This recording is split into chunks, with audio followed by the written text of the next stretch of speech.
Salut Jean-Paul, j'espère Ben, que tu vas bien. très bien, Laurine. Bonjour les internautes, les internautes, les auditeurs. Oui, tout va bien. Hein, des confinements obligent, on a repris les activités. Ma foi, ça va. Gloire à toi, Seigneur. Merci Seigneur. Eh bien, bonjour à tous. On s'était quitté la dernière fois sur une question super intéressante qui est, mais si Dieu est amour, pourquoi le mal existe-t-il? Puisque, Jean-Paul, tu vas le confirmer, c'est souvent la question qu'on nous pose quand on dit autour de nous que, voilà, oui, Dieu, il est bon, il a fait ça pour moi, etc.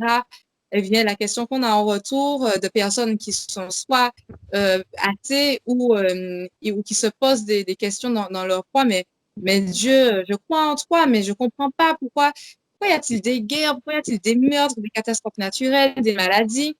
Voilà, donc toutes ces questions, en fait, nous viennent assez régulièrement. Et voilà, donc c'est la question que je vais te poser aujourd'hui, Jean-Paul. Si Dieu est amour, si Dieu est aussi bon qu'on ne cesse de le dire, pourquoi le mal existe-t-il? Vaste question. Et qu'on appelle souvent la question du scandale du mal. En effet, le mal scandalise des personnes qui, comme tu viens de le dire, pensent que Dieu est bon, que Dieu est parfait, et en conséquence ne comprennent pas pourquoi le mal peut exister dans ce monde et comment même ce Dieu qui aurait tout créé aurait pu créer le mal. Donc je vais répondre à cette première question, d'essayer d'expliquer l'origine du mal, d'où vient le mal. Bien sûr, pour cela, je vais m'appuyer sur la parole de Dieu, puisque étonnamment, la Bible explique de manière assez claire, hein, dans plusieurs passages, l'origine du mal. Alors, les personnes qui sont scandalisées par le mal ont raison. Le mal est un scandale, il sera toujours un scandale parce que ça fait souffrir, c'est souvent injuste, et Dieu n'en est pas l'auteur. Donc, première chose extrêmement importante, Dieu n'est pas l'auteur du mal. Mais dans ce cas, il est tout-puissant. Comment ce mal a-t-il pu rentrer dans le monde? Comment a-t-il pu autoriser ce mal à rentrer? Alors, le mal est rentré dans le monde il y a très longtemps, avant même la création d'Adam et Ève, qui sont, d'après la tradition chrétienne, l'origine même de l'être humain dans ce monde. Ce que disent les livres de la Bible que je vais citer, à savoir le livre d'Ézéchiel ainsi que le livre de l'Apocalypse au chapitre 12, eh bien, ces deux livres nous donnent une explication de ce qui s'est passé. Alors, on va résumer. Dieu, dans le ciel, est tout-puissant. Il est à la fois Père, Fils et Esprit Saint, puisque c'est la Trinité, Dieu en trois personnes. Et il a créé des anges. Il n'a pas encore créé les êtres humains, il a créé des anges qui sont des êtres supérieurs aux êtres humains, au sens où ils ont une hyper intelligence. Ils n'ont pas de corps, ils sont purement esprits, et c'est réellement des êtres extraordinaires. Extraordinaires en grâce, en beauté, en intelligence, en connaissance, et aussi en communion avec Dieu. Et parmi tous ces anges, il y en a un qui est plus parfait que les autres, qui s'appelle Lucifer, qui est quelque part le chef de tous les anges.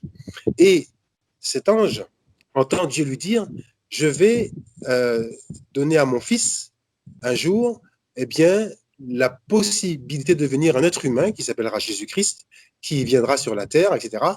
Et il faudra que toi, Lucifer, et tous les anges, vous puissiez adorer ce Jésus qui est un Dieu et qui est un homme, parce que c'est une créature qui aura une humanité, donc inférieure à celle des anges, mais il faudra l'adorer et le servir.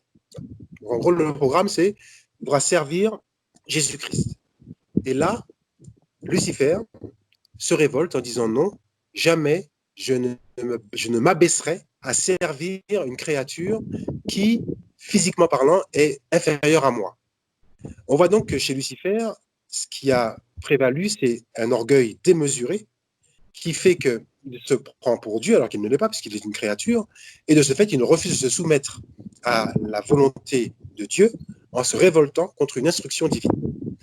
Et ne voulant pas faire les choses tout seul, évidemment, il entraîne dans sa révolte une grande quantité d'anges, on dit d'après la Bible à peu près un tiers des anges, et tous ces anges se révoltent contre Dieu. Évidemment, Dieu leur demande de se raviser et de revenir à leur bon sens. Et ils vont s'entêter, ils vont refuser, ils vont maintenir cette opposition, cette rébellion et ce refus d'obtempérer, qui est extrêmement grave parce que ce sont des créatures qui sont parfaites, qui sont pures à l'époque, qui sont purement esprits et donc qui ont la connaissance de ce que ça engage que le fait de dire non à Dieu. Et donc, quelque part, ce qu'elles font, ces créatures, est quasiment impardonnable. Et donc, ayant refusé de se raviser, eh bien, Dieu va engager une guerre contre elles par l'archange Saint-Michel, Saint-Michel archange, qui, avec les 2 tiers des anges restés fidèles à Dieu, va renverser donc le pouvoir de Lucifer et de ses anges révoltés, et ça aura pour conséquence que ces anges vont être projetés sur la terre, où ils vont devenir des anges maudits qu'on appelle les démons. Donc, le démon, avec leur tête, le diable qui s'appelle Satan, qui s'appelle Lucifer, qui s'appelle Satan, ont été projetés sur la terre et ont été chassés du ciel, chassés du royaume des cieux. Mais ce sont des anges habités par le mal, habités par la rage contre Dieu, habités par la haine contre tout ce que Dieu peut créer, et donc résolument déterminés à détruire tout ce que Dieu peut créer et tout ce que Dieu a pu créer de bon. Et donc, lorsque Dieu va créer Adam et Ève, quelques milliers d'années plus tard, eh bien, évidemment, le premier objectif de Lucifer et de ses anges, de ses démons, ce sera de détruire l'homme, Adam et Ève. Et pour cela, vous connaissez l'histoire, on arrive dans le livre de la Genèse, chapitre 3, où nous avons ce fameux épisode de la chute d'Adam et Ève, qui sont dans un jardin qui est le paradis, avec un arbre qui est au centre de ce paradis, et un arbre auquel il ne faut pas toucher.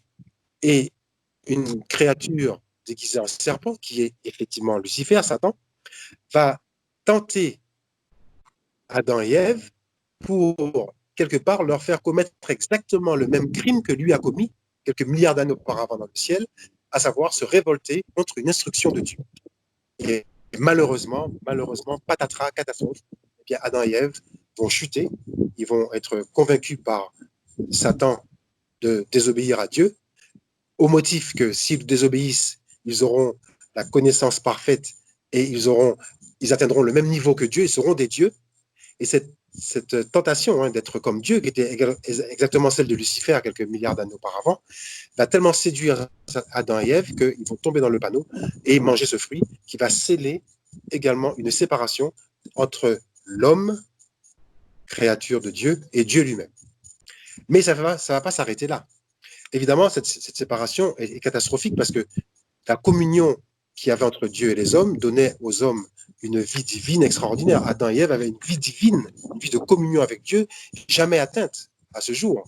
Et non seulement eux, mais à travers eux qui étaient des créatures vivantes, êtres humains, toute la création, donc toute la nature, à savoir les étoiles, le climat, la mer, les vents, tout était ordonné à l'obéissance d'Adam et Ève à Dieu. Donc le jour où Adam et Ève désobéissent à Dieu, la création elle-même, quelque part, devient désobéissante aussi à Dieu en générant justement des catastrophes.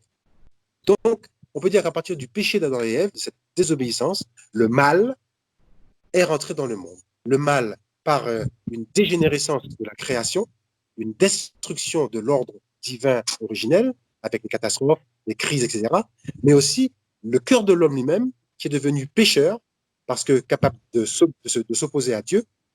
Et à travers cette désobéissance, eh bien, la conséquence, c'est que l'homme va perdre la perfection divine qu'il avait, et donc va être sujet à la maladie, à la mort, à la méchanceté, à la haine, à l'avarice et à tous les péchés capitaux que nous connaissons d'après le catéchisme de l'Église catholique. Voilà, si vous voulez, l'explication biblique de l'entrée. Pardon, donc du coup aussi, ouais, j'ai bien compris parce que je prends une petite note aussi. Hein. Donc on a une origine, oui, biblique, qui est la révolte de Lucifer, et puis qui s'est concrétisée chez l'homme par, au final, le rejet de Dieu, par la désobéissance.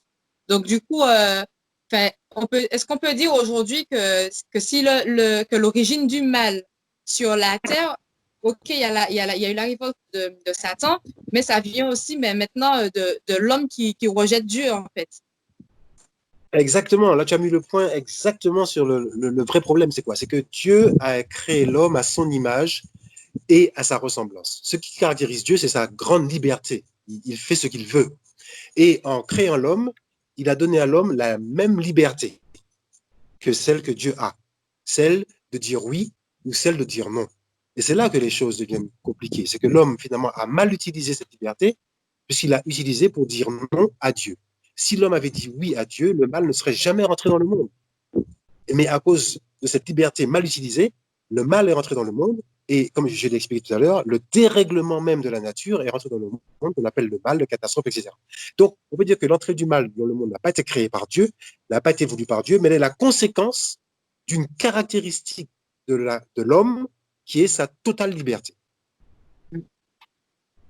Ah ouais, ça fait Un jour, sens.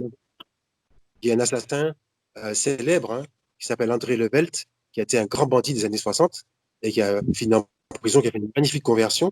Et un jour, on l'a demandé, mais André Levelt, toi qui as fait la connaissance de Dieu, toi qui t'es converti, peux-tu expliquer pourquoi y a-t-il le mal dans le monde? Puisque maintenant tu connais Dieu, Dieu t'a parlé, dans son témoignage, il dit que Dieu l'a rencontré à 3 heures du matin dans sa cellule. Donc il a fait une rencontre visuelle avec Dieu.